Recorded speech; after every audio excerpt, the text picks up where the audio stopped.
The video itself is kind of surreal. A point-of-view aerial attack on a cargo ship in the Red Sea in November.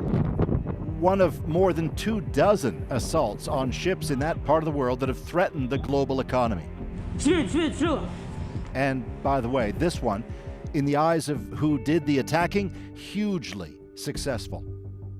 Millions around the world have by now seen these images. It's a safe bet that countless among those who've clicked on them are still wondering, what is going on here? And by the way, who are these militants, the Houthis from Yemen, as they're known, or as the US now labels them, specially designated global terrorists who've somehow managed to turn the world's shipping industry on its ear? It's pulling everyone in. Toronto's Samantha Nutt, founder of War Child Canada, with years of experience in Yemen and other war-torn countries, underlines the direct impact of these Houthi attacks. And the Red Sea is an incredibly important corridor for the entire world. It is responsible for roughly 30% of all shipping container traffic, about 13% of all global shipping traffic that goes through there. And the Houthis know this as well. It's about the disruption as much as it is about the military aims. Before we dive deeper, a quick recap. The Houthis have been around for a while, and we'll get to that in a second. But the reason we're talking about them right now goes back to October 7th and those attacks against Israel by Hamas. Hamas is labeled a terror group by the EU, the US, Canada, and others, and it's sworn to destroy Israel. It's part of a kind of network of groups and countries who've long opposed even the existence of Israel. Historically, Houthis have been more passive about it, but indeed, embedded in the Houthi slogan, often waved high at Houthi rallies, "Death to Israel," it says, and "Death to the USA," Israel's staunch ally. And don't forget Hezbollah in Lebanon, another anti-Israel terror group. After those Hamas attacks, Hezbollah militants began firing at targets in northern Israel. Connecting Hamas, Hezbollah, and Houthis, Iran. It provides money and training to all of them. And Iran is, without a doubt, a driving force among all of those seeking Israel's destruction. So let's have a quick look at a map. Here's Iran, which used to be allied with Israel, but ever since its Islamic Revolution in 1979 has virulently opposed it, believing Israel belongs to the Palestinians. On side with Iran, in varying degrees, Syria, Hamas, Hezbollah, and smaller groups inside Iraq, and there's Israel, all but surrounded. And there, tucked away down the bottom, sits Yemen, home of those Houthis.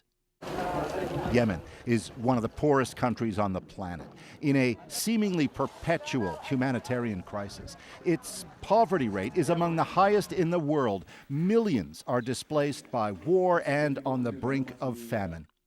20 years ago, frustration in Yemen had grown over a government many saw as corrupt and repressive. It was a place ripe for an uprising. And indeed, Shia Muslim rebels pushed back against the Yemeni government in a revolt led by a man named Hussein al-Houthi. That's right. This is him, the namesake of the movement that's now targeting all those ships in the Red Sea. Hussein al-Houthi was killed in 2004. His brother, Abdul Malik al-Houthi, has led the group ever since. In a civil war that continues to this day, the Houthis now control big chunks of the country, including the capital. Technically speaking, they don't run the place, but they do print their own money. They even collect taxes.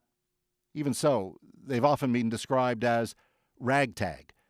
And so it's crucial to never forget who backs them.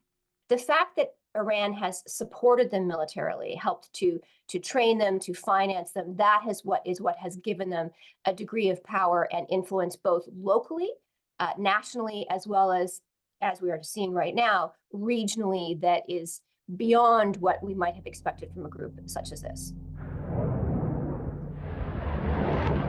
And then came the Hamas attacks on Israel October 7th, catching the eye of all others who oppose Israel. When Israel's response to Hamas brought a skyrocketing death count for Palestinians in Gaza, Houthis, watching from afar, took action, they said, to support Palestinians.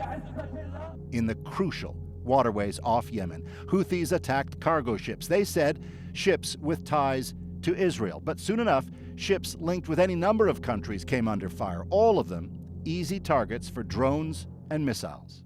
The Houthi attacks, using Arsenault believed to be from Iran, massively disrupted global trade to the point where the West retaliated. The actions that we've seen from these Houthi forces are destabilizing, they're dangerous. The US and UK, with support by Canada and other countries, striking at Houthi targets as fears grow that all of this could now escalate. It is spreading regionally. This is a conflict that is drawing many players, many actors in regionally and internationally. So we need to pay attention to it. The Houthis, by the way, still have that ship they commandeered back in November. For standing up for Gazans, many in the Arab world now see Houthis as heroes. Here, parading some fresh recruits and signaling to the world that the Houthis, militants from a tiny, destitute corner of the planet, are now emboldened and cannot be ignored.